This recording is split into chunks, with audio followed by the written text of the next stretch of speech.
que necesitamos para que un patógeno nos pueda invadir, primero es colonizar. ¿Qué significa que tienen que colonizar primero? Significa que se tienen que poder adherir a la capa más externa del epitelio al que quieren invadir.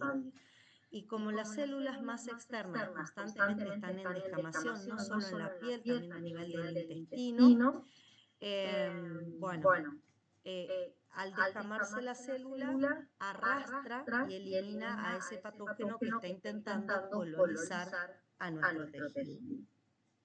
También les hablé de los cilios del tracto respiratorio que barren el moco con todo lo que está adherido. El movimiento peristáltico en el aparato gastrointestinal, algo que no aclaré, el moco tiene una vida media muy corta, de algunas horas, de modo que constantemente las glándulas mucosas vuelven a secretar nuevas moléculas de mucina, que es el componente del moco, y eso hace que el moco que ha estado 2 o 3 horas en una superficie sea eliminado, ya sea por las oscilaciones de los cilios o por el movimiento peristáltico a nivel del intestino. Entonces, la vida media de por sí del moco es muy escasa y constantemente está siendo desprendido, renovado, y en ese desprendimiento arrastra sustancias, ¿sí? Bueno, también tenemos en distintos lugares de nuestro organismo flora normal. Cuando hablo de flora normal, por ejemplo, lo podemos ver en la piel, en el aparato digestivo, sobre todo en el intestino grueso, a nivel del tracto urinario, sobre todo en mujeres a nivel de la vagina. ¿Qué es la flora normal? Es un grupo de microorganismos que conviven de manera armónica con nuestras células, no son patógenos en su mayoría, y al convivir de manera armónica lo que hacen es utilizar los nutrientes que hay en la zona para evitar que algún patógeno intente adherirse a ese lugar y usar esos nutrientes. También por ahí cambian el pH, secretan sustancias que modifican el pH, entonces producen un pH que no es adecuado para la supervivencia de otros microorganismos. Usan todos los receptores celulares, o sea, yo hablé de colonización. Para colonizar se tienen que unir a receptores. Bueno, en general los sitios de mi cuerpo que tiene flora normal tiene todos los receptores celulares ocupados por los microorganismos de la flora normal, y eso obviamente hace que sea imposible la colonización por otros agentes patógenos. También aparece en la luz de las secreciones la IgA secretoria. Nosotros ya hablamos de la IgA. Esta es una IgA dimérica que lo que hace es neutralizar patógenos. ¿Qué significa? Por sus porciones variables se adhiere al patógeno en la luz de los epitelios mucosos y evita que el patógeno nos pueda invadir. Después, esta IgA secretoria queda adherida al moco y con el moco es retirada junto con los patógenos que puedan haber adherido a sus regiones variables. Entonces, como pueden ver, tenemos una batería de elementos que funcionan como barrera. Todos son importantes y de alguna manera lo que buscan toda esta batería de elementos es evitar inicialmente el ingreso de un agente patógeno. En general se ingresa el agente patógeno, aunque también las células de la barrera tienen receptores para reconocer. Yo sé que tuvimos una clase extensa de receptores, simplemente es mencionar una vez que aparece algo extraño, cómo hace la inmunidad innata para reconocerlo. Y estoy hablando de las células propias de la inmunidad innata, derivadas de médula ósea, de sobre todo progenitor mieloide, así como también algunos epitelios, ¿sí? ¿Qué reconocen? Reconocen patrones moleculares asociados a patógenos. Eso es lo que van a reconocer. También podrían reconocer moléculas endógenas que se producen o se liberan cuando hay daño, como los DAMPs. Así que, ¿qué van a reconocer una vez que aparece un agente extraño? PAMPs, o si hay algún daño por una célula necrótica, se van a reconocer DAMPs. ¿Qué eran los PAMPs? Acuérdense que los PAMs eran moléculas químicas que solamente estaban presentes en patógenos y estaban ausentes en nosotros que somos sus hospedadores. Podían ser ácidos nucleicos, podían ser proteínas, podían ser lípidos de la pared, algunos glúcidos. Eso, ¿quiénes o a través de qué lo reconocía? Eso lo reconocíamos por los receptores de reconocimiento de patógenos, ¿sí? Que son los receptores que están o en la superficie de nuestras células, o en el citoplasma, o en la membrana del fagosoma, y que tienen como principal función reconocer con reconocer con determinación a esos patrones moleculares asociados a patógenos. Bueno, ¿qué teníamos? Por ejemplo, en la membrana, un segundito que le pongo el puntero, teníamos, por ejemplo, los receptores Lightol. En la membrana externa, acuérdense que no estaban solamente en la membrana externa, sino que estaban en membranas de endosomas. La particularidad de los receptores Lightol que podían reconocer PAMs del lado externo de las células, o sea que estaban en el líquido extracelular, o PAMs correspondiente a patógenos que fueron endocitados. ¿Y qué tenían como función? Bueno, no eran endocíticos, acuérdense que si yo reconozco por un receptor del Lightol, nunca voy a endocitar, lo único que voy a hacer es producir citoquinas, quimiosinas, interferones, ¿sí? Bueno, después teníamos los receptores de manosa, de membrana. Este receptor de N-formilmetionina es un receptor específico para un PAMS que actúa como quimiosina, porque fíjense que es 7-TMS. Este es un receptor para quimiosina. Bueno, pero para reconocimiento de PAMS teníamos los receptores de lectina tipo C o receptores de manosa, que viene acá. Acuérdense que esos los teníamos en membrana y los teníamos en fluidos biológicos, los solubles, sobre todo reconocían hidratos de carbono y sí mediaban la endocitosis, además de activar algunas respuestas, en el caso de los que eran solubles, podían opsonizar, dijimos que opsonizar era marcar un patógeno, o podían activar al sistema del complemento, que es otro mecanismo importante para nosotros, ¿sí? Bueno, después tenemos los receptores scavenger o basureros, no los tengo ahí en la lista de la derecha, pero acuérdense que los scavenger o basureros, lo mismo que los de manosa, no están en cualquier célula, los Lightol sí están en general en todos. Los de manosa o los scavenger estaban en general en macrófagos, monocitos y células dendríticas, fundamentalmente. Y el receptor scavenger o basurero reconocía distintos PAMs, además de DAMs, y también favorecían la fagocitosis. O sea, estos dos que ustedes tienen acá son los que van a permitir que un macrófago, que una célula dendrítica, por ejemplo, pueda realizar fagocitosis. Después, por otro lado, teníamos todos los que estaban a nivel del citoplasma. No se olviden de estos.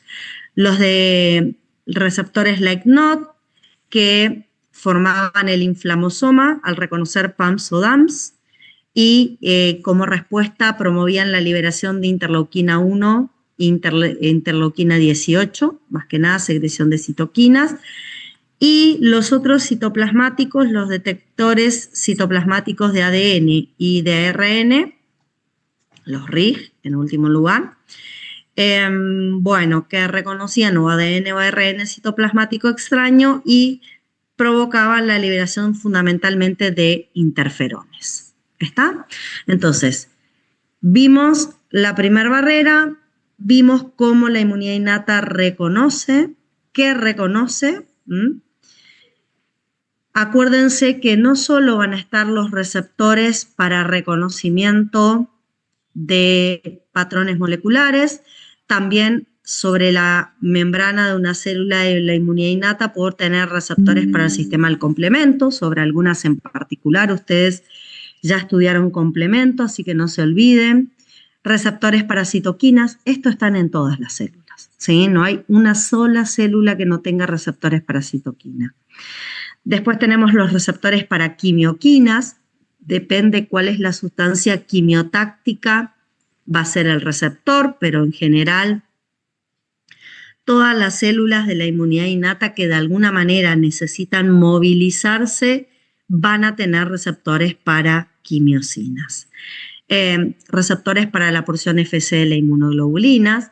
Este que hace un ratito les mencioné, que es el de péptidos formilados, reconoce directamente determinados pumps en bacterias y lo que hace fundamentalmente es promover la quimiotaxis. Entonces, no solo vamos a tener en las células receptores con los que puedo reconocer, piensen que cuando el patógeno todavía está intentando ingresar y atravesar barreras, las células del epitelio ya ponen en juego sus receptores y si atraviesan la barrera, más aún las células que están por debajo, que son fundamentalmente macrófagos, mastocitos y células dendríticas, son las que van a reconocer el patógeno.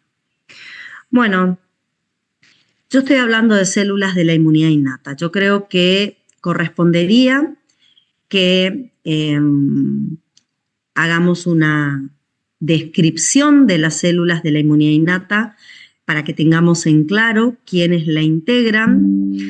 En primer lugar, granulocitos, neutrófilos, eosinófilos y basófilos. Se denominan así porque tienen gránulos.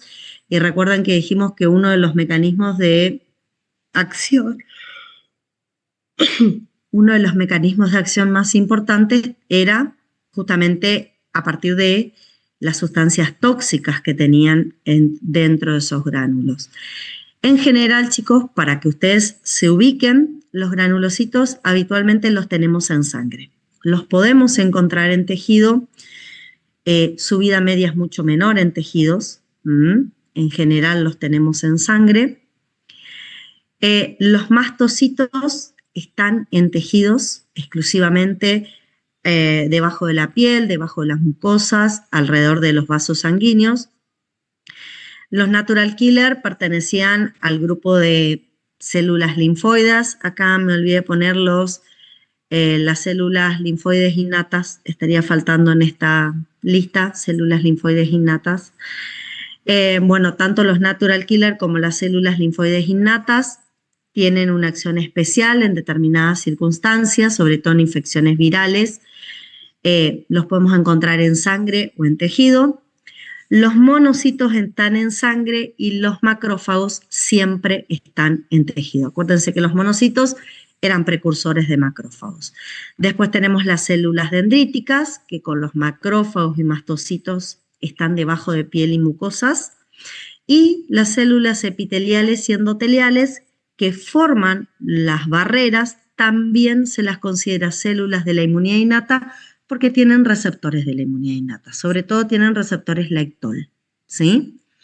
Sin embargo, si tengo que ser totalmente precisa, y estuvimos mirando un poco qué nos decía la bibliografía, hay algunos linfocitos B y T que tienen especificidades limitadas. ¿Qué quiero decir con esto?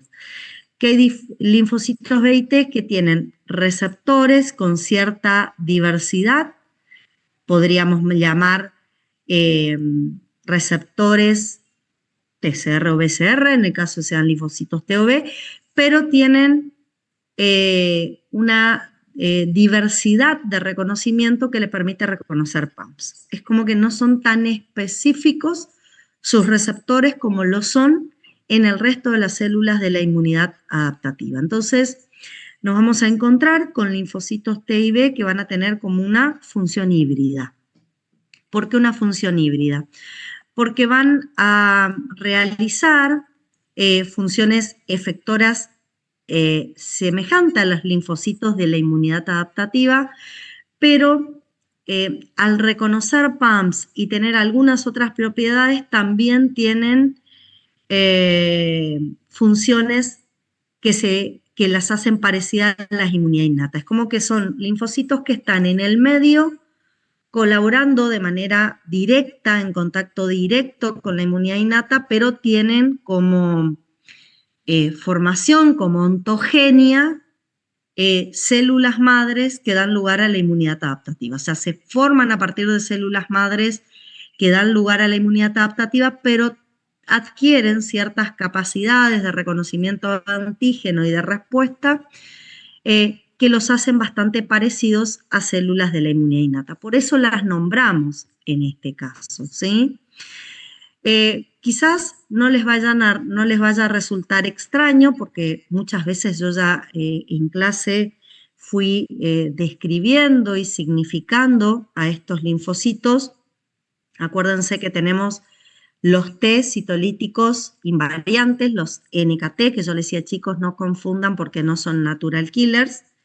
Los T que tienen TCR gamma delta, y hay un grupo de linfocitos T intraepiteliales, están formando parte del epitelio mucoso, entre medio de las células epiteliales, y tienen TCR alfa beta, pero son intraepiteliales, de ahí no se mueven, siempre se encuentran en ese sitio.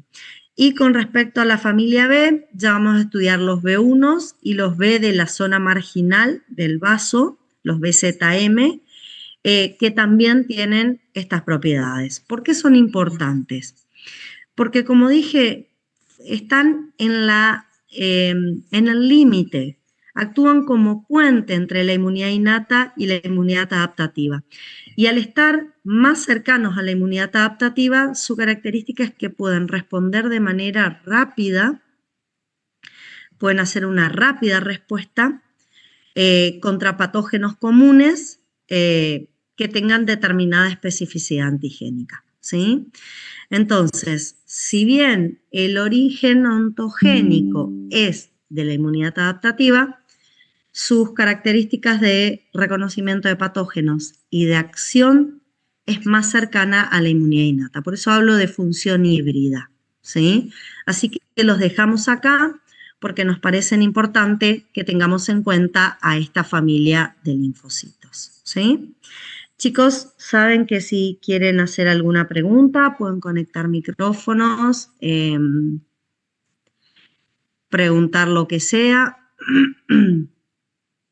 Un segundito. Bien, avancemos entonces. También pueden escribir en el chat si quieren. Bueno, ¿qué sucede si los microorganismos logran superar todo esto? O sea, sobre todo logran superar las barreras, piel y mucosa. Si un microorganismo logra superar la barrera, se pone en marcha el proceso inflamatorio, ¿sí? El huésped va a responder, van a aparecer ciertos signos, ¿sí? Rubor, tumor, calor, dolor, vamos a ver a qué se debe. ¿Y cuál es la causa? Que la respuesta inmune innata detectó patógenos que atravesaron la barrera y está desencadenando una respuesta para contrarrestar esa infección, ¿sí? Bueno, ¿cuál es el objetivo entonces de la inflamación? En el lugar de la injuria, el lugar de la injuria sería el sitio donde, como pueden observar acá, donde hemos atravesado barreras y han ingresado patógenos al interior de nuestro organismo. Bueno, ¿cuál es el objetivo de desarrollar una inflamación? Una inflamación, chicos, es una respuesta fisiológica localizada en el sitio donde la noxa ingresó, protectora, porque lo que busca, y ahora vamos a ver cuál es el objetivo, más que nada es ver qué hace con eso que ha reconocido como extraño y que es llevada adelante por tejidos conectivos vascularizados. Como dije, en respuesta al daño. Puede ser un trauma, pueden ser infecciones, pueden ser toxinas, pueden ser fragmentos de madera. ¿Cuál es el propósito, el objetivo de la inflamación? Aislar con el foco inflamatorio para impedir que ese microorganismo siga avanzando en nuestros tejidos, neutralizarlo, o sea, tratar de evitar que se siga extendiendo, fagocitarlo en el caso de los macrófagos y los fagocitos, busca remover la causa del daño, y si logra llevar adelante este propósito, también el foco inflamatorio se encarga de limpiar y reparar finalmente la zona, porque una de las características que tiene la inflamación es que en el lugar donde se desarrolla el foco inflamatorio hay muerte celular, se forman detritos de células que por ahí indirectamente son lesionadas.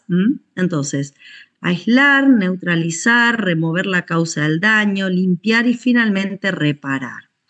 Ahora bien, en mi definición, yo dije que era llevada adelante por tejidos conectivos vascularizados. Así que acá les traje, esto no está. Cada una de estas preguntas que estoy poniendo acá son las preguntas que ustedes tienen en la guía de actividades para ver un poquito de qué se trata inflamación, ¿sí? Así que se van a dar cuenta si miran la guía de actividades que empiezan a aparecer. Sin embargo, esta pregunta se las puse yo. ¿Por qué los tejidos avasculares como la córnea no pueden desarrollar una respuesta inflamatoria típica? Porque eso es algo que también lo tenemos que saber. Y tiene que ver porque los tejidos avasculares, no, al carecer de vasos, no van a poder llevar adelante los principales mecanismos que caracterizan. Dentro de un ratito vamos a ver qué pasa durante una inflamación, como la vasodilatación, el aumento de la permeabilidad vascular. Tampoco se van a poder reclutar células desde el torrente sanguíneo, tampoco se van a transportar mediadores inflamatorios desde la sangre hacia el tejido inflamado, justamente por la ausencia de los vasos sanguíneos. Ustedes me van a decir, ¿y entonces la córnea no se inflama? No, no se inflama. Si tiene presente algún patógeno, usa mecanismos, por ejemplo, tiene una importante irrigación linfática, tiene algunas células que son importantes para la defensa, y con esos elementos se las arregla para solucionar el problema. Pero la clásica respuesta inflamatoria que vamos a estudiar la clase de hoy requiere de la presencia de vasos sanguíneos en un tejido. ¿Sí? Bien, ¿alguna pregunta hasta acá? ¿Algo que quieran que vuelva a aclarar? Profe, Sí. a senhora poderia repetir novamente esta explicação desses tecidos avasculares, por favor? Sí, yo lo que decía, un tejido avascular es, por ejemplo, la córnea, los cartílagos no tienen vasos sanguíneos. ¿Cuál es el problema? No desarrollan la clásica respuesta inflamatoria porque al no tener vasos sanguíneos no pueden producirse los procesos propios que caracterizan a la inflamación y que los vamos a ver ahora. Yo ahora, cuando te describa el proceso inflamatorio, te voy a decir, el proceso inflamatorio se describe a través de estos eventos. ¿Cuáles son esos eventos? Vasodilatación, aumento de la permeabilidad, reclutamiento de células de sangre hacia el tejido donde se encuentra la anoxa. Todo eso no puede pasar en un tejido avascular. Tiene otros elementos de defensa, ¿sí? Se va a defender, pero quizás porque tiene una intensa, como dije, irrigación linfática, pero no va a usar los clásicos eventos inflamatorios que vamos a estudiar ahora para resolver la presencia de algo extraño, justamente por la carencia de vasos sanguíneos. ¿Sí? Bueno, esto ténganlo en cuenta porque me parece interesante cuando vayamos a hablar un poco de inflamación. Bueno, siempre que aparezca arriba, chicos, esto en color verdecito son cuestiones que están en la guía de actividades. Yo rescaté todas las cuestiones de la guía de actividades. Primero hice solamente una presentación de inmunidad innata para que ustedes entiendan de qué estamos hablando. Y una de las preguntas que aparece son cuáles son los principales componentes de la inflamación. O sea, qué elementos intervienen en una inflamación. Y la verdad es que cuando hablamos de inflamación intervienen un montón de elementos. Por un lado tengo células circulantes como neutrófilos, eosinófilos, basófilos, linfocitos, monocitos, plaquetas. Algunos van a participar en mayor medida, otros van a participar en menor medida, pero son elementos fundamentales para llevar adelante una inflamación. También hablamos de proteínas circulantes. Vamos a ver que algunas proteínas formadas a partir del sistema de la coagulación, del sistema de cininas, el sistema del complemento. Estas proteínas circulantes van a tener funciones importantes. Si quisieran, acá pueden agregar tranquilamente RRP solubles, ¿sí? No se olviden que los RRP solubles son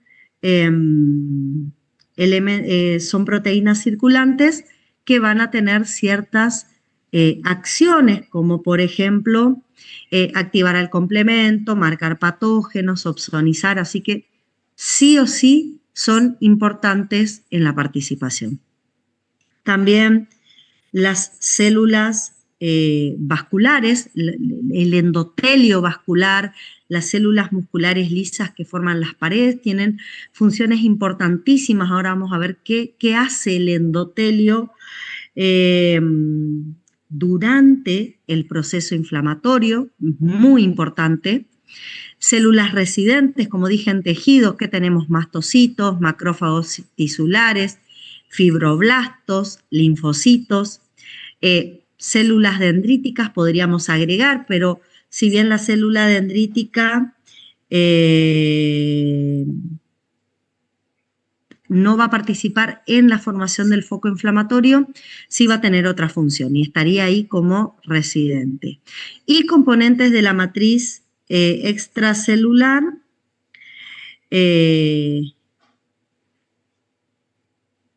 que van a ser los elementos como el colágeno, la elastina, que van a usar como sustratos las células que abandonan el vaso sanguíneo, van a usar como sustratos para agarrarse de estas estructuras en la matriz extracelular y poder hacer quimiotaxis y trasladarse hasta el lugar donde está la zona inflamada. Así que todos estos elementos me los van a escuchar nombrar, me los van a escuchar utilizar cuando veamos las etapas o los pasos que tiene el proceso inflamatorio.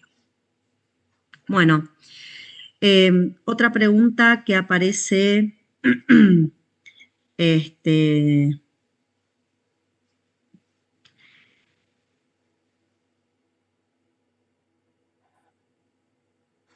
tiene que ver con estímulos que desencadenan una respuesta inflamatoria. Ahí fíjense que es un poco lo que yo les venía diciendo ya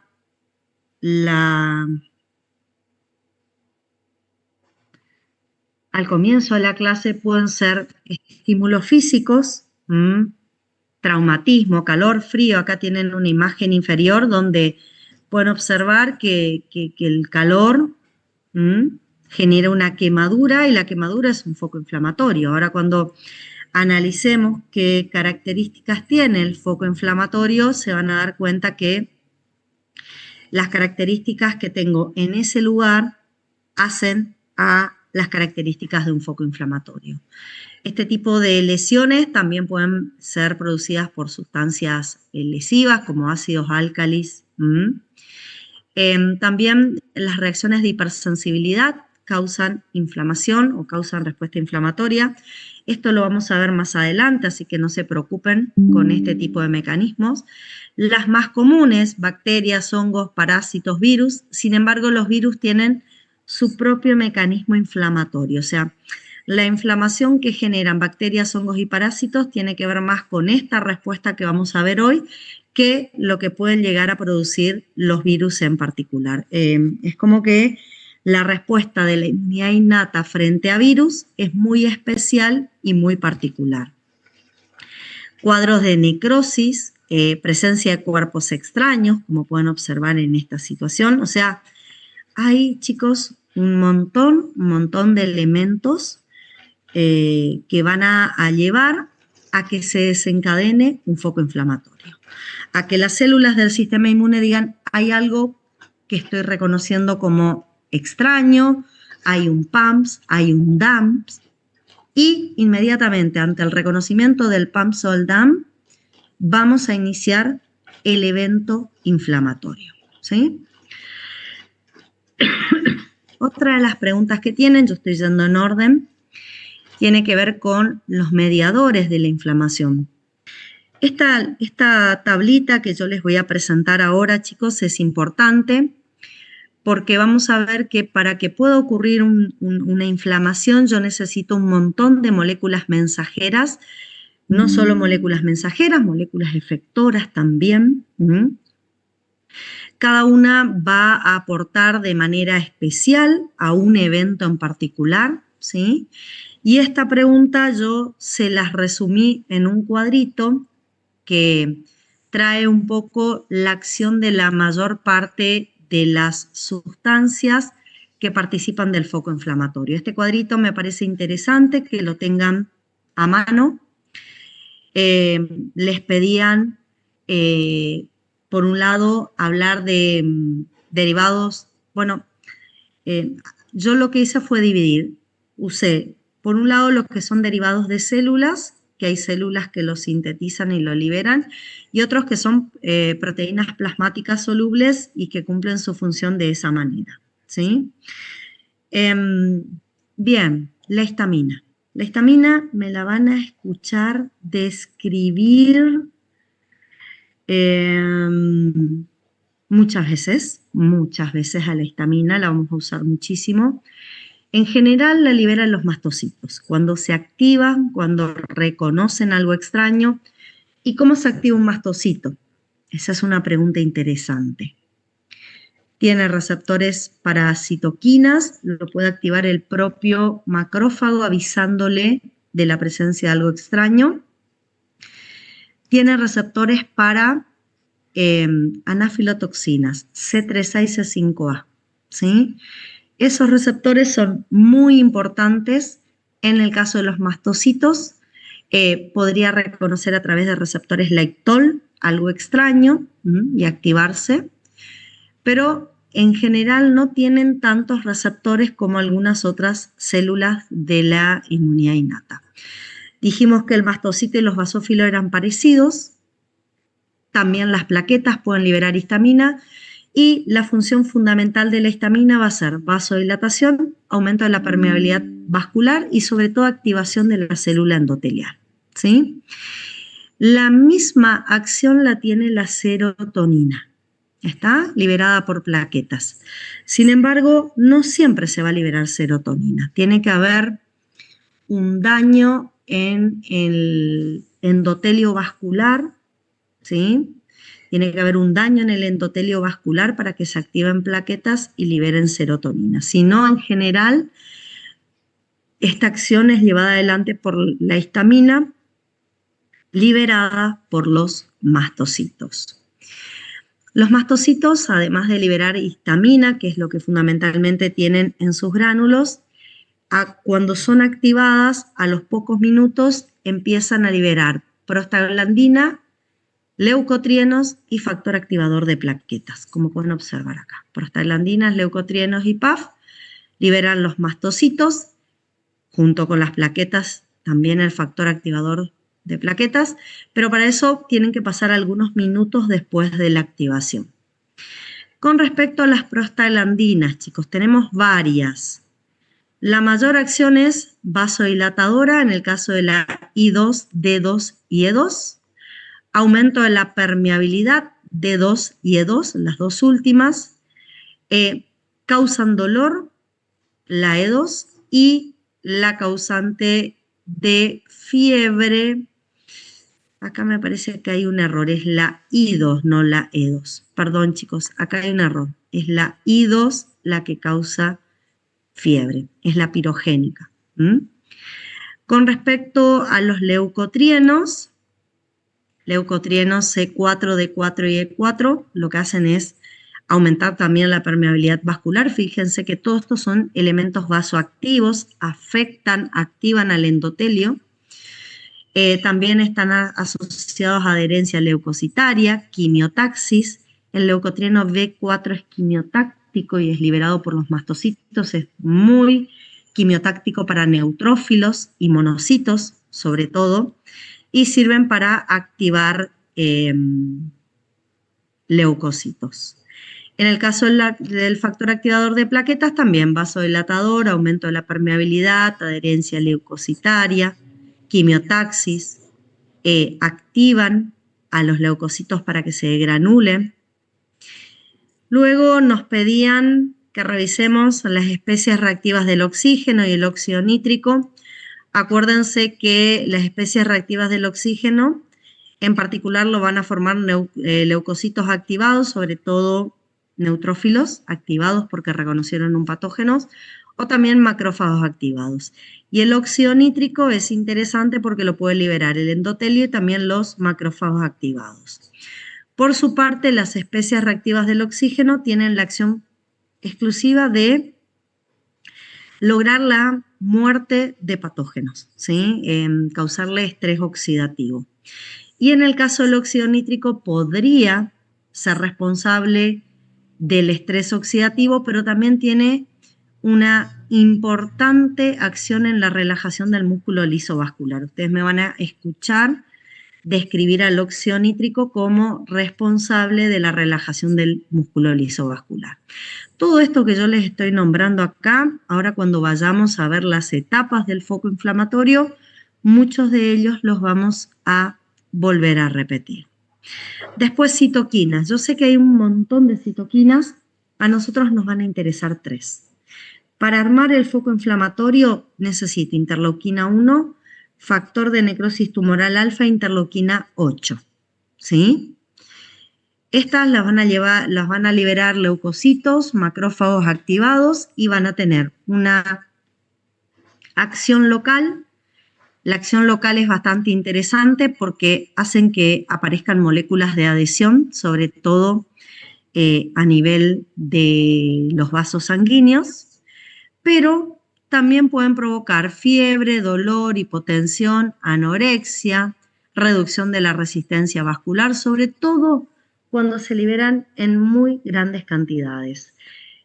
Cuando estas citoquinas se liberan en grandes cantidades, ustedes van a hablar de la presencia de un shock, ¿sí? Porque todo este cuadro va a afectar la hemodinamia del paciente y se da sobre todo cuando yo tengo un gran acúmulo de patógenos, cuando tengo una elevada cantidad de patógenos, sobre todo bacterias, invadiendo un tejido. Muchas veces hablamos de sepsis, para hacer referencia a esto. Bueno, en esa circunstancia esto va a aparecer en gran cantidad y van a tener estas acciones que no son tan beneficiosas, sino que pueden perjudicar el estado de salud del paciente. Si no, en general, en concentraciones normales, van a producir únicamente activación endotelial local. ¿Sí? Bien. Otro de los elementos solubles que podemos nombrar son las quimiosinas. La interleuquina 8 es una quimiosina, la libera en general, no les puse ahí, perdón, la liberan los macrófagos. Y junto con el leucotrieno B4, que lo pusimos por acá adelante, el leucotrieno B4, son los principales quimiotácticos que aparecen en la respuesta inflamatoria. Después, como derivados de proteínas plasmáticas, no olvidarme de C3A y C5A, que acuérdense que si bien son de síntesis hepática, se tiene que activar el sistema del complemento. ¿Qué hacían?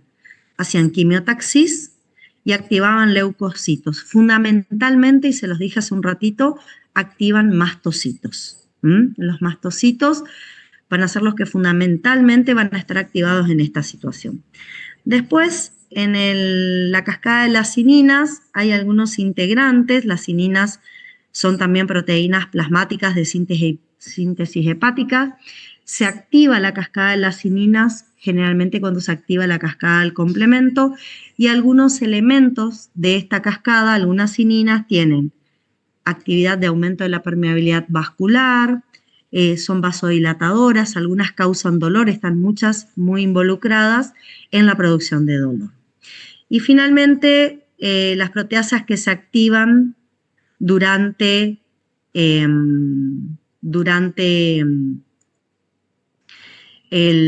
la cascada de la coagulación, que también son proteínas de origen hepático.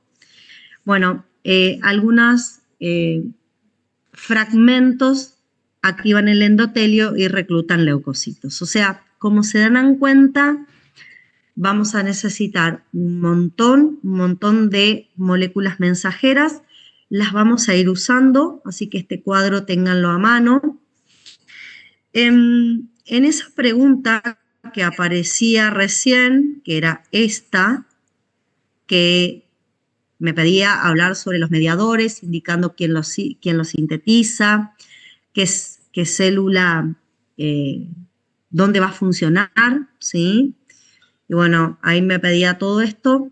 Aparecía, en el caso de prostaglandina, leucotrienos y tromboxanos. Yo no hablé de tromboxanos porque los tromboxanos no tienen tanta acción en la respuesta inflamatoria, pero acá nos aparecía esta frase: diferencia entre omega 3 y omega 6. Y les traje esto. ¿Qué son los omega 3 y omega 6? Arranquemos por ahí.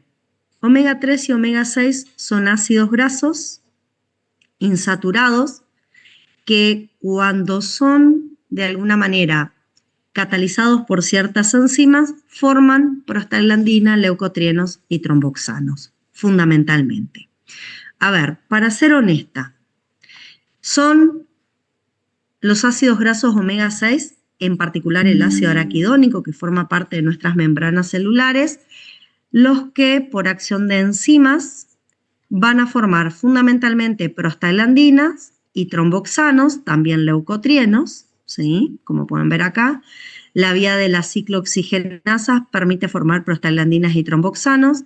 La vía de la lipoxigenasa permite formar leucotrienos. O sea, cuando yo en la formación de eicosanoides, porque estos son eicosanoides, uso como sustrato el ácido araquidónico, el producto que puedo obtener, dependiendo cuál es la vía que se activa, son estas sustancias. Yo puedo tener la vía de la ciclooxigenasa o de la lipoxigenasa. Bueno, esta es la vía que habitualmente se activa en procesos inflamatorios. ¿Por qué? Porque justamente los elementos que se forman a partir de esta vía son proinflamatorios. Vimos que las prostaglandinas y los tromboxanos más que nada estaban asociados a vasodilatación, aumento de la permeabilidad vascular, dolor, fiebre. Si bien no nombré leucotrienos, porque en esta circunstancia los leucotrienos no tienen demasiada importancia, los vamos a ver más que nada en asma y en reacciones alérgicas. Son broncoconstrictores, hacen quimiotaxis de neutrófilo, aumentan la permeabilidad vascular, ¿sí? En esta condición no tendrían mucha importancia, o sea que si tengo un foco inflamatorio, la vía que más se vería la vía más favorecida sería la de las ciclooxigenasas. Ahora bien, si uno investiga un poco en la bibliografía, se sabe que los ácidos grasos omega 3, como el ácido eicosapentaenoico o el ácido docosahexaenoico, son estos ácidos que tienen estas referencias como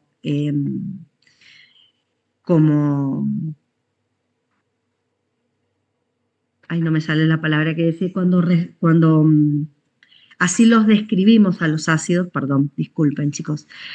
Bueno, estos omega 3, a veces si los tenemos en mayor cantidad, también pueden ser sustratos de estas dos enzimas. O sea, tanto los omega 6 como los omega 3 pueden ser sustrato de la ciclooxigenasa y la lipoxigenasa. Ahora bien, ¿cuál es la diferencia? Que si lo que proceso por estas enzimas son los omega 3, formo intermediarios con acciones antiinflamatorias. Como por ejemplo, puedo formar resolvinas que buscan resolver procesos inflamatorios, estimulan que los fagocitos fagociten las células apoptóticas. O sea, son sustancias que van a aparecer una vez que hemos resuelto el foco inflamatorio y necesitamos reparar el tejido. Entonces, en esas circunstancias son útiles los eicosanoides provenientes de omega 3, como las resolvinas, las protectinas y las maresinas. En estas últimas tienen efectos neuroprotectores y antiinflamatorios y buscan que el tejido vuelva a la resolución. Entonces, es como que en mediadores químicos tenemos los eicosanoides que derivan de los omega 6, que son prostaglandinas y tromboxanos, que son los que vamos a usar proinflamatorios para favorecer la formación del foco inflamatorio, y los derivados de omega 3 que ayudan a resolver y volver al tejido al estado inicial o al estado basal, ¿sí? Me pareció interesante. Nosotros, la verdad, chicos, quédense tranquilos, en general siempre trabajamos con los derivados de omega 6, pero me pareció como una novedad porque no está en la bibliografía. Si ustedes miran los libros, no sé los últimos porque no vi las últimas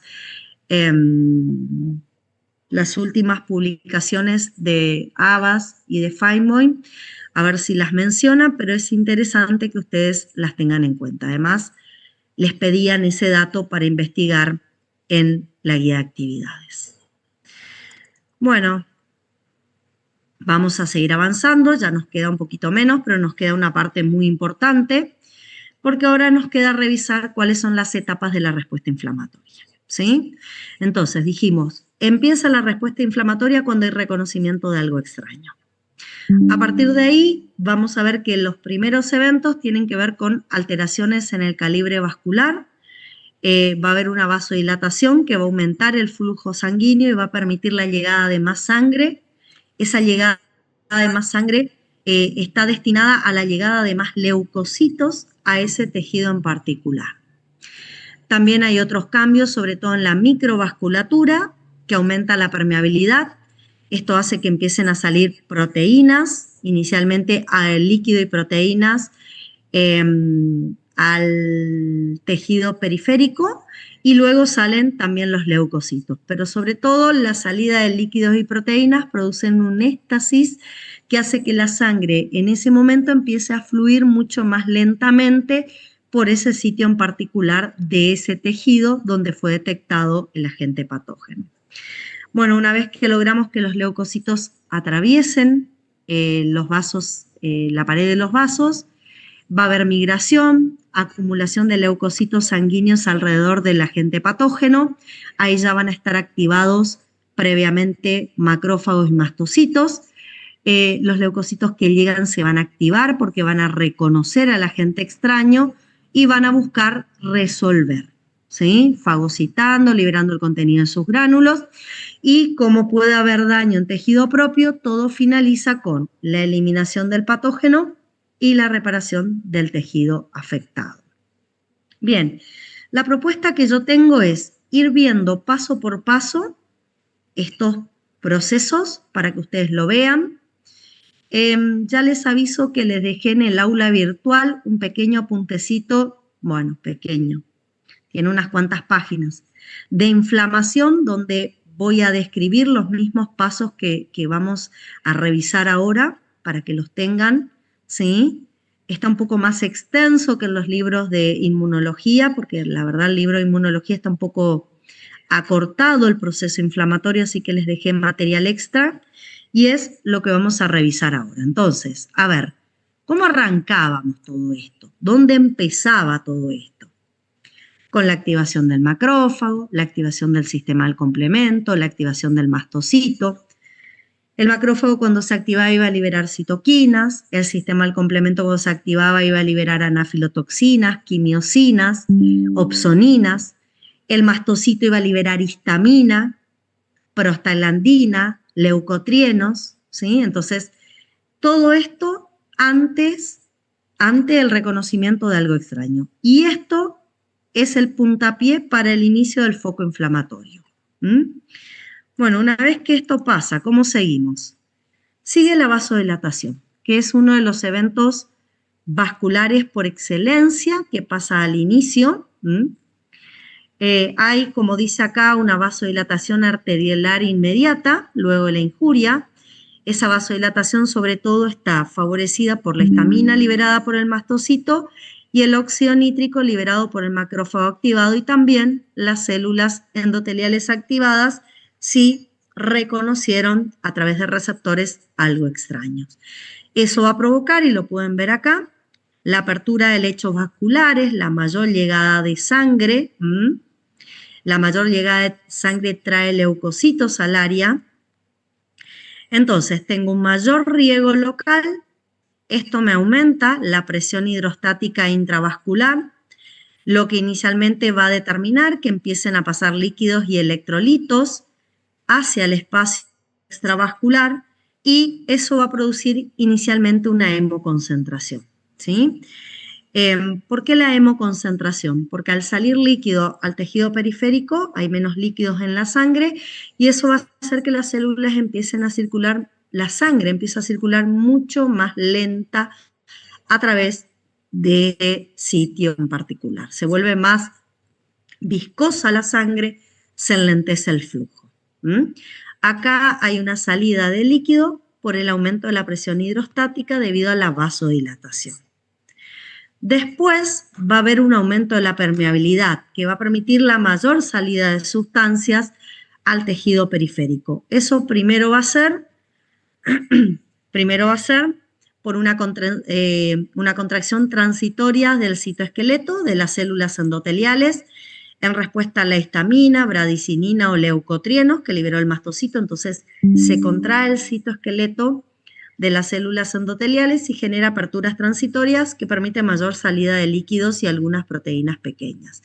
Sin embargo, con el paso del tiempo va a haber directamente una retracción y ruptura de las uniones intercelulares del endotelio venular, sobre todo en el endotelio venular, se van a romper las uniones entre las células, eso va a hacer que se puedan separar, ¿sí?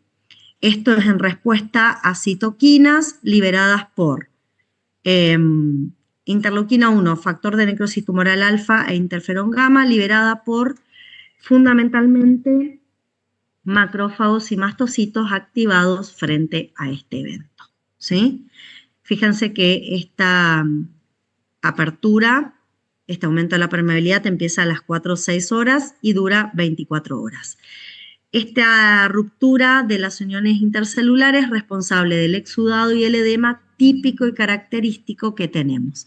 Si bien empezó a salir líquido hacia la periferia ya cuando tuvimos vasodilatación por aumento de la presión hidrostática intravascular, siguió saliendo líquidos por las contracciones transitorias del citoesqueleto, las células endoteliales. Este último efecto es el que genera directamente hiatos, puntos de separación entre las células endoteliales para favorecer la mayor salida de líquidos, proteínas y por ahí también van a salir los leucocitos. Entonces, como vieron, tenemos los dos eventos que afectan a los vasos sanguíneos y que están mediados por moléculas mensajeras. Bueno, acá nos piden la participación del endotelio en el proceso inflamatorio. ¿Cómo participan? Bueno, también tienen una participación importante más allá de la formación de los hiatos, como dije, intercelulares, por rupturas de uniones y por regulación del flujo, o sea, vasodilatación y aumento de la permeabilidad, también actúan porque empiezan a expresar en su membrana moléculas de adhesión. Vamos a ver que el propio endotelio empieza a expresar moléculas de adhesión. ¿Qué son moléculas de adhesión? moléculas que van a permitir que dos células se unan entre sí. En particular, en el endotelio vamos a ver la expresión de selectinas P, selectinas E y CAM, que son moléculas de la superfamilia de las inmunoglobulinas, BCAM también, ¿sí? Y también tiene una acción liberando óxido nítrico y prostaglandina, favoreciendo los eventos vasculares que aparecen en la parte inferior. Entonces, ¿cómo actúa el endotelio? Libera óxido nítrico, prostaglandinas. Eso, y junto con otros mediadores, permiten la llegada de más sangre por la vasodilatación, por la relajación del músculo liso vascular y la vasodilatación, y forman los hiatos o los espacios para permitir la salida de sustancias desde la luz del vaso sanguíneo a la periferia. Pero además expresan moléculas de adhesión para que células que están en la luz del vaso sanguíneo se puedan adherir al endotelio y de esa manera poder abandonar la luz del vaso sanguíneo. Bueno, una vez que estos eventos vasculares se generaron, aparece el siguiente paso, que es la extravasación leucocitaria. Los leucocitos tienen que atravesar la pared y para eso necesitamos una serie de pasos. Para que un leucocito pueda abandonar la luz del vaso sanguíneo y pasar al tejido periférico, necesito primero una marginación y un rodamiento, luego una adhesión y una transmigración, y luego una quimiotaxis y una activación cuando llega y se enfrenta al agente patógeno. Una vez que llega y se enfrenta al agente patógeno, puede hacer fagocitosis, puede hacer degranulación, y también lo que va a hacer es una injuria tisular, porque al liberar muchas veces el contenido de sus gránulos, estos van a dañar tejido propio. Pero vayamos con los pasos iniciales, marginación y rodamiento. ¿Cómo ocurre la marginación y rodamiento?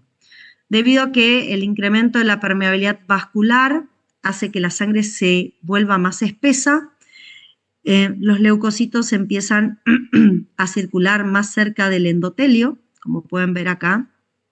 Se empiezan a acercar al endotelio, esto se llama marginación, y el incremento de la permeabilidad vascular es el principal responsable de la marginación, porque genera, como les dije, un éstasis, un aumento de... la sangre se vuelve más espesa, empieza a circular más lenta. Bueno, una vez que se margina, el paso siguiente es el rodamiento. El rodamiento está mediado por E-selectinas y P-selectinas, que son las que ustedes ven acá en la superficie del endotelio. Estas aparecen cuando el endotelio es estimulado por interleuquina 1 y factor de necrosis tumoral alfa, sino en general estas moléculas de adhesión no están expresadas, y lo que hacen es reconocer en la membrana del leucocito estas proteínas que ustedes ven de color verde acá, que puedan ser la proteína PSGL1 o sialil-Lewis, son dos proteínas diferentes, perdón, no son proteínas, disculpe. Esto es una proteína y esto es un oligosacárido expresado en la superficie del leucocito. Ya sea esta estructura proteica o este oligosacárido se van a unir a las selectinas. El problema es que la unión es laxa, transitoria. ¿Qué quiere decir? Se van a unir, pero se van a volver a separar, y eso hace que el leucocito empiece a rodar, porque se une al endotelio, se separa, se une, se separa, y permite ese clásico rodamiento que forma parte de una de las etapas de la inflamación. Bueno, en determinado momento, también por acción del factor de necrosis tumoral alfa y la interleuquina 1, el endotelio empieza a expresar estas proteínas. Ya no solo expresa selectinas, sino que empieza a expresar ICAM y BCAM, que son proteínas de la superfamilia de las inmunoglobulinas. ¿Sí? Bueno, por su parte, los neutrófilos reciben estímulos por el factor activador de plaquetas y por la interleuquina 8, que es una quimiosina, como pueden observar acá, y lo que hacen es empezar a expresar integrina. en realidad no las expresan. Voy a retractarme. Tienen las integrinas expresadas y la pueden observar acá, pero lo que hacen es hacer que la integrina aumente la afinidad por esas moléculas que acaba de expresar el endotelio vascular. Entonces, ante la acción del factor activador de plaquetas y la interleuquina 8, el neutrófilo que está dentro de la luz del vaso y que está rodando, ahora va a hacer que sus integrinas tengan elevada afinidad por estas moléculas expresadas en las células endoteliales. ¿Qué va a pasar? Las moléculas expresadas en las células endoteliales se van a unir a las integrinas del leucocito. ¿Y qué característica tiene esta adhesión? Que es una adhesión fuerte. Entonces, se detiene su rodamiento el leucocito y queda firmemente adherido al endotelio vascular. Bueno, una vez que quedó adherido, sigue recibiendo estímulos de quimiosinas. Las quimiosinas, como ustedes saben, lo que hacen es modificar el citoesqueleto del leucocito. Eso va a hacer que el leucocito empiece a emitir pseudópodos, se empiece a generar como brazos. ¿Para qué? Porque yo tengo estos hiatos que se me formaron cuando aumentó la permeabilidad vascular y a veces el leucocito completo, entero, no puede atravesarlo porque es muy grande, ¿sí? Entonces, ¿qué hace? Genera como pseudópodos para poder internalizarse y pasar por esos hiatos.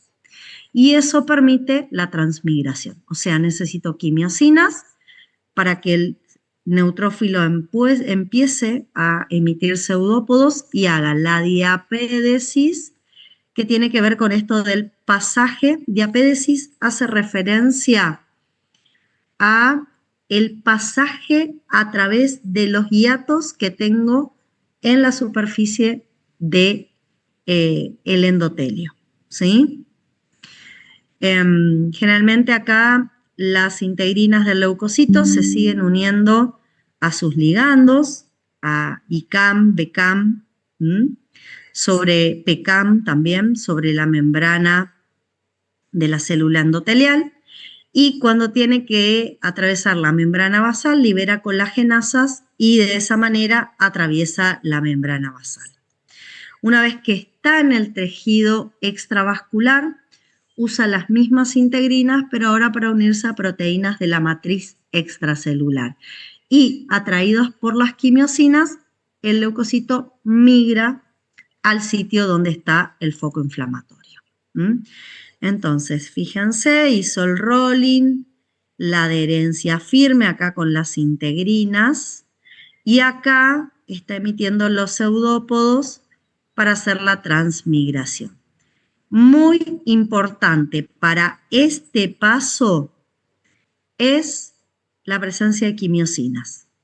¿Qué sustancias van a guiar como un gradiente químico hacia la injuria a nuestros leucocitos?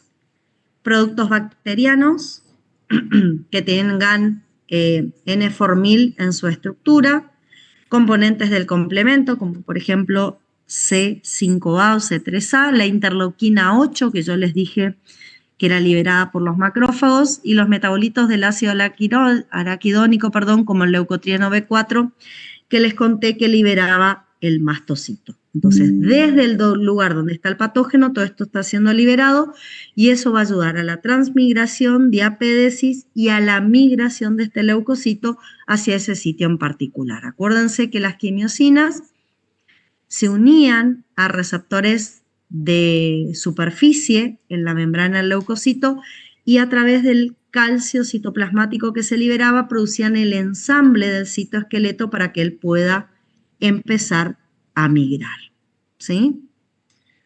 Bueno, como dije, va a extender pseudópodos, sus integrinas se van a unir a moléculas de la matriz extracelular ya ahora para hacer la quimiotaxis y la migración en tejidos, y a partir de ahí sigue la activación. ¿Cómo se activa el leucocito una vez que llega al foco inflamatorio, donde está el patógeno? Bueno, va a tener que usar receptores. Acuérdense, receptores para opsoninas, fundamentalmente va a usar, receptores para C3b, receptores para inmunoglobulinas. Acuérdense que el leucocito, el neutrófilo, no tiene scavenger ni receptores de lectina tipo C. Entonces, para reconocer, lo que va a necesitar es fundamentalmente este tipo de receptores. Una vez que llega y reconoce el patógeno, ¿sí? Va a producir metabolito del ácido araquidónico a partir de fosfolípidos y se va a preparar toda la maquinaria para liberar sus gránulos y sus enzimas lisosomales dentro del fagosoma, porque él lo que va a hacer ahora es intentar hacer la fagocitosis, como pueden observar acá. Llegó, reconoció y ahora va a hacer la fagocitosis. ¿Está? Si no puede hacer fagocitosis, acuérdense que iba a ser la trampa extracelular. O hace fagocitosis y una vez que fagocita, libera el contenido de sus gránulos y hace el estallido respiratorio, que ahora vamos a ver qué tienen de importante, porque es una de las preguntas que tenemos.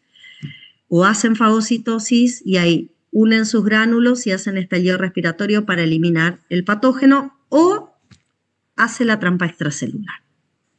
Estas son las acciones del neutrófilo para colaborar con el macrófago en la eliminación del agente patógeno. ¿Sí? Bueno, y todo esto les conté porque acá justamente les pedía, tomando este esquema, que representa cada etapa del proceso de reclutamiento del leucocito, indicar a quién corresponde cada término referente a la molécula soluble o de adhesión. Ustedes acá tienen números que aparecen involucrados sobre todo en eventos celulares. Acá más que nada hace referencia a eventos celulares. Acuérdense que iniciamos todo con la presencia de citoquinas que hacen que empiecen a expresarse en el endotelio moléculas de adhesión. ¿Está? Acá hay glicosaminoglicanos que van a adherir sobre todo quimiosinas para que esas quimiosinas también guíen la migración de leucocitos. Después, durante el rodamiento, fundamentalmente tenemos esta proteína PSGL1, que es la que se va a unir a la EOP-selectina, en este caso, ¿sí? EOP-selectina, o a la L-selectina en el caso de la membrana del leucocito. En general, acá actúan, chicos, ya claro, en el rodamiento, la P y la E-selectina. Estas son las importantes en el rodamiento. Y generalmente la P-selectina se une a esa proteína PSGL1, en cambio la E-selectina se une a restos de hidratos de carbono, ¿sí? Sialil-Lewis-X, para un rodamiento más sostenido. Estas selectinas L que figuran acá, las vamos a usar más que nada cuando los leucocitos quieran ir a órganos linfoides. No van a tener tanta utilidad en la inflamación, así que esta déjenla de lado. Bueno, después para la adhesión firme, acuérdense el tema de las integrinas. Tenemos, por ejemplo, BLA4, es una integrina, y LFA8 es otra integrina, aparece acá. Estas dos las tienen acá, LFA1, MAC, esta también se puede llamar BLA4 también. Bueno, ¿a qué se unían las integrinas? A las ICAM, ¿sí? Que se expresaban en la superficie del endotelio. 7 es ICAM, 9 es, ¿dónde está acá? Estas moléculas HAM, que aparecen moléculas de adhesión de unión, también pueden unir integrinas. Las ICAM, las BCAM y también estas moléculas HAM. Quizás no aparezcan en la bibliografía que ustedes tienen, no importa, pero ténganlas presentes como otras proteínas también de unión a integrinas en la adhesión firme. Bueno, una vez que tengo la adhesión firme, empieza la transmigración. Acuérdense que para poder emitir estos pseudópodos necesito las quimiosinas. Las quimiosinas van a ayudar a emitir estos pseudópodos para que el leucocito se pueda afinar y pueda atravesar el espacio. ¿Sí? Bueno, se sigue uniendo integrinas a moléculas de la superfamilia de las inmunoglobulinas. Acá las pusimos a las PCAM en la posición 10. Y en la posición 11 están las BCAM, cumpliendo la función de ayudando. Esto sería diapédesis y transmigración. ¿Sí? Entonces, fíjense, son importantes los eventos, son importantes las moléculas mensajeras que ayudan a la expresión de estas moléculas de membrana, y sin estas moléculas de membrana no habría adhesión del leucocito al endotelio y salida desde el interior de la luz del vaso hacia el tejido periférico para participar del foco inflamatorio. Entonces, todo esto es importante. Bueno, ¿cuál es la cinética de reclutamiento de leucocitos? ¿Qué leucocitos salen? En general, los primeros que salen en un foco inflamatorio, 6 a 24 horas de iniciado el foco inflamatorio, son los neutrófilos. ¿Por qué neutrófilos? Porque son los que están en más cantidad en sangre, ¿sí? Y hacen una respuesta rápida a las quimiosinas.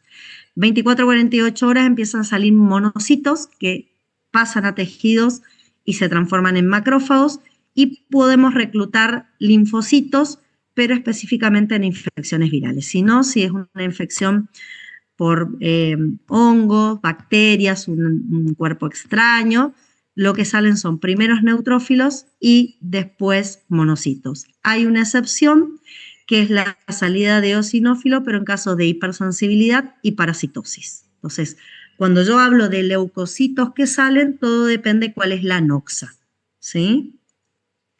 Bueno, los mecanismos efectores también que tienen neutrófilos y macrófagos para eliminar. No se olviden que para que el mecanismo efector aparezca, tengo que reconocer primero al patógeno. Y las opciones son reconocerlo, endocitarlo. A partir de la endocitosis aparecen los mecanismos dependientes de oxígeno. En los neutrófilos, estos mecanismos dependientes de oxígeno van de la mano de un sistema de enzima llamada NAT-fosfato reducido oxidasa, que lo que hace es una enzima que habitualmente está en el citoplasma. Lo que hace es adherirse a la membrana del fagolisosoma y producir anión superóxido y algunos otros radicales hidroxilos. También tenemos el sistema del peróxido de hidrógeno y mieloperoxidasa. La mieloperoxidasa está en gránulos azurófilos que son volcados adentro del fagolisosoma, y lo que hace la mieloperoxidasa es tomar el peróxido de hidrógeno fabricado por la enzima anterior y transformarlos en haluros, o sea, combinarlos con halógenos y formar, por ejemplo, hipoclorito. El hipoclorito es la lavandina, chicos. Fíjense, en el estallido respiratorio, dentro del fagolisosoma se forma hipoclorito, ¿sí? Pero para eso necesito la mieloperoxidasa, que es volcada desde los gránulos azurófilos. Los mecanismos independientes de oxígeno que tiene el neutrófilo tiene gránulos específicos. Ahí aparecen lisosimas, colagenasas, lactoferrina. Estas enzimas, ¿para qué sirven? Para crear poros en la membrana del patógeno y provocar la lisis osmótica. Y, digamos, se generan poros, entra agua y se muere el patógeno por lisis osmótica. Y en los gránulos azurófilos tengo la mieloperoxidasa, que es la que fabrica hipoclorito una vez que es volcado y una vez que la enzima anterior formó anión peróxido de hidrógeno. Tiene defensinas y elastasas que rompen la estructura de la membrana del patógeno y también ayudan a la lisis osmótica del patógeno. Y si no puede hacer la fagocitosis, ¿qué tiene? La trampa extracelular.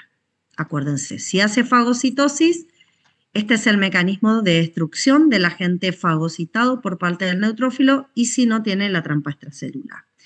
Y en el caso del macrófago es muy parecido al neutrófilo, pero además tiene hidrolasas ácidas, colagenasas, elastasas, también produce óxido nítrico, además de los radicales libres, así que y lo que no haría el macrófago sería la trampa extracelular. Tiene los mismos mecanismos, dependientes e independientes de oxígenos, solamente que además fabrica óxido nítrico, ¿sí? Y no hace trampa extracelular. Esa sería por ahí la diferencia, y así actuarían en conjunto neutrófilos y macrófagos para eliminar el agente patógeno.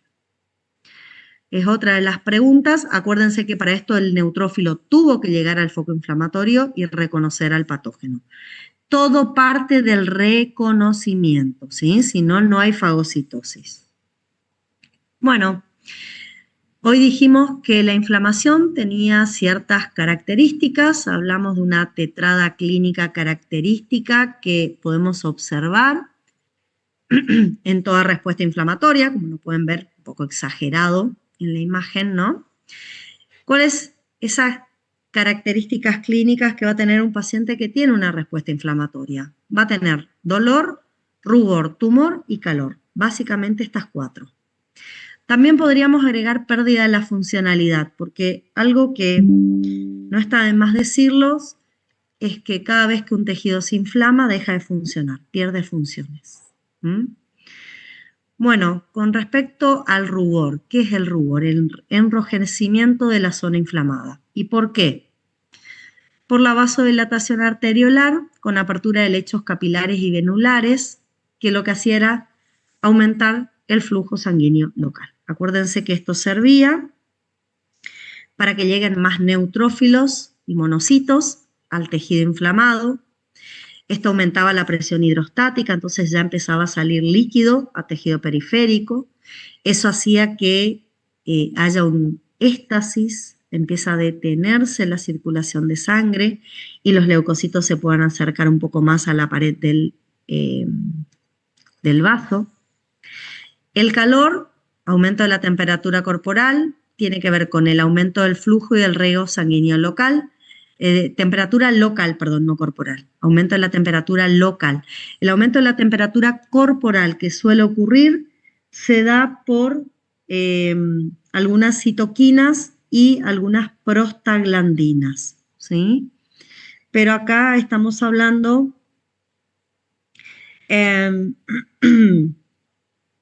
del aumento de la temperatura local en el foco inflamatorio, ¿sí?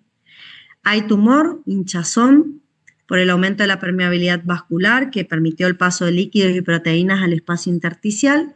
Y finalmente el dolor, porque hay una sensibilización de nocioceptores relacionados al dolor. Estos nocioceptores son receptores que al volverse más sensibles bajan el umbral del dolor y aparece el dolor. Lo provoca la prostaglandina E2. También hay una presión mecánica ejercida por el edema en las terminaciones nerviosas y la bradicinina, que actúa directamente sobre receptores del dolor, son responsables del dolor, ¿sí? La prostaglandina E2 y la bradicinina la liberan los mastocitos activados. Bueno, otra pregunta que aparece...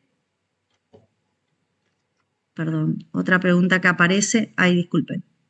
Se me fue el power.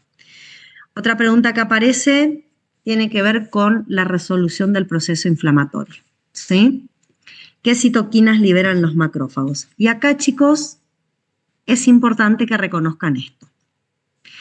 Los macrófagos en nuestro organismo pueden aparecer con 2 perfiles. Dependiendo qué estímulos reciben, aparecen con un perfil clásico, que lo llamamos macrófagos M1 o proinflamatorios, o un perfil alternativo, que lo llamamos macrófagos M2 o antiinflamatorios. ¿Se entiende? Un macrófago en un tejido puede aparecer de dos maneras diferentes según el estímulo que reciba. Si recibe estímulos como, por ejemplo, interleuquina 1, factor de necrosis tumoral alfa, interleuquina 6, 12, 18 y 23, que son todas citoquinas proinflamatorias que se van a liberar en el momento en que en un tejido se reconozca la presencia de una noxa, la puede liberar el propio macrófago y tienen un efecto autócrino, la puede liberar el mastocito que se activa, la puede liberar la célula dendrítica, ¿sí? Ante este estímulo va a tener un perfil clásico con actividad fagocítica y microbiocida, va a aumentar su capacidad fagocítica y microbiocida y va a aumentar la liberación de más citoquinas proinflamatorias, o sea, va a volver a liberar. Ahora bien, cuando el macrófago esté en presencia de la interleuquina 4, interleuquina 13, interleuquina 10, células apoptóticas, infecciones por el minto, células tumorales, prostaglandina E2 o la presencia de glucocorticoides, adopta un perfil alternativo M2 y empieza a perder actividad fagocítica, ya no va a tener una actividad fagocítica y lo que va a hacer es liberar estas citoquinas, interleuquina 10 y factor de crecimiento transformador beta, que suprimen la respuesta inflamatoria, suprimen a todas las otras células para que se inactiven y va a buscar activar sobre todo fibroblastos y de esa manera provocar una reparación tisular. O sea, con esto activamos fibroblastos y con esto lo que vamos a buscar es que el tejido que estuvo inflamado se empiece a reparar. ¿Está? Entonces, acá yo les puse otra pregunta que dice, ¿cómo explicaría la paradoja de que los macrófagos M1 proinflamatorios sean necesarios para iniciar la respuesta, pero los M2 antiinflamatorios son esenciales para la resolución? Y sí, porque si yo no tuviera los M1, estos no liberarían citoquinas proinflamatorias para amplificar el proceso, no liberarían las citoquinas para que se acerquen leucocitos, no harían la fagocitosis y la eliminación del agente patógeno. Por eso el perfil clásico es fundamental para eso. ¿Y por qué es importante el perfil alternativo para la resolución? Porque a través de las citoquinas que libera el macrófago M2, lo que hace es apagar todas las otras células que estaban de alguna manera llevando adelante esa respuesta inflamatoria y activan, como dije, fibroblastos para que se empiece a reparar el tejido inflamado. Obviamente, cuando desaparece el PAMP, recién ahí paso del perfil clásico al alternativo. Mientras el PAMP esté presente en un tejido, el perfil es clásico. Mientras esté el patógeno, el macrófago sigue teniendo un perfil clásico. Y esto es interesante porque muchas veces lo idealizamos al macrófago únicamente como una célula fagocítica y acá podemos ver que puede tener otras funciones bastante interesantes. ¿Sí? Bien, una cuestión más antes de ir terminando. La pregunta dice qué poblaciones leucocitarias prevalecen en una inflamación crónica y nos piden comparar y contrastar inflamación aguda y crónica. Y yo les traje este pequeño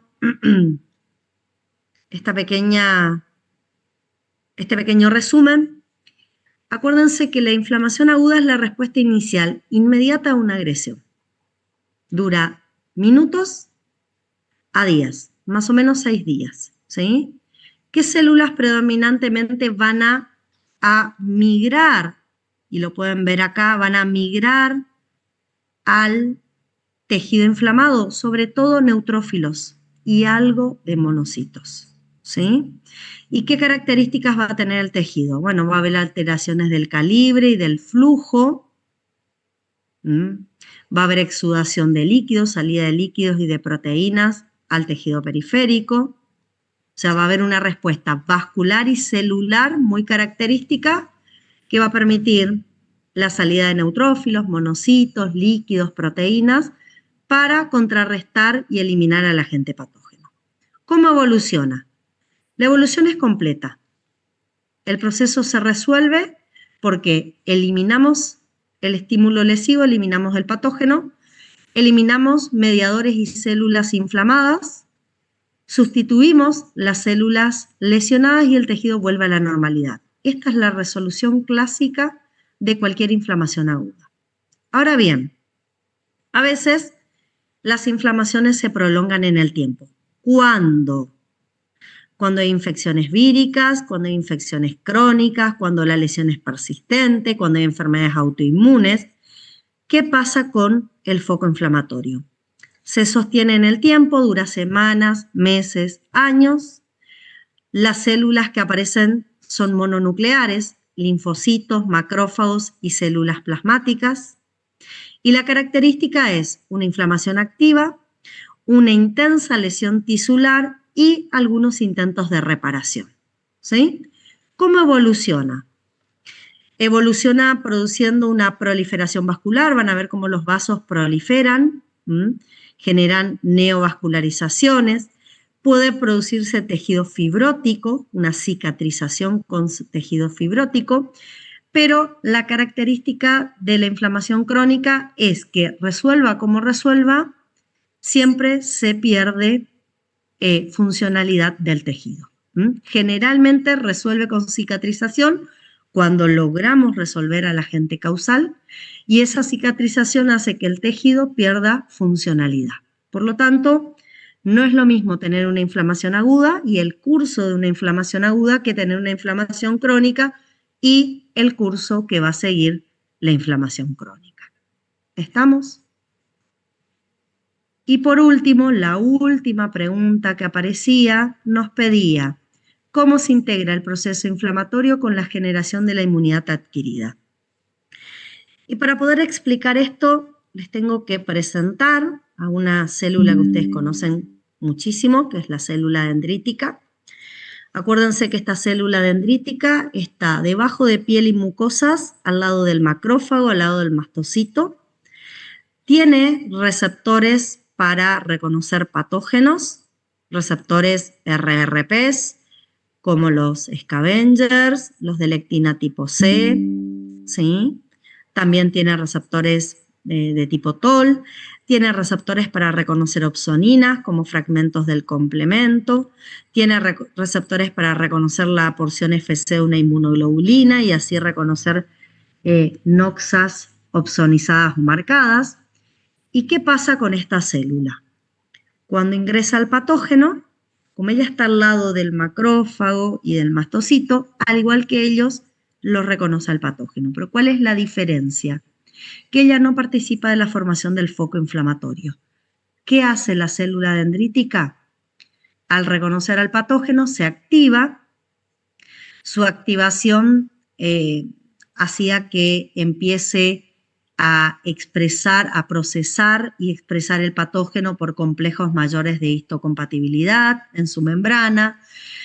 Su activación hacía que empiece a expresar receptores para quimiosinas, para ser atraído hacia órganos linfoides secundarios.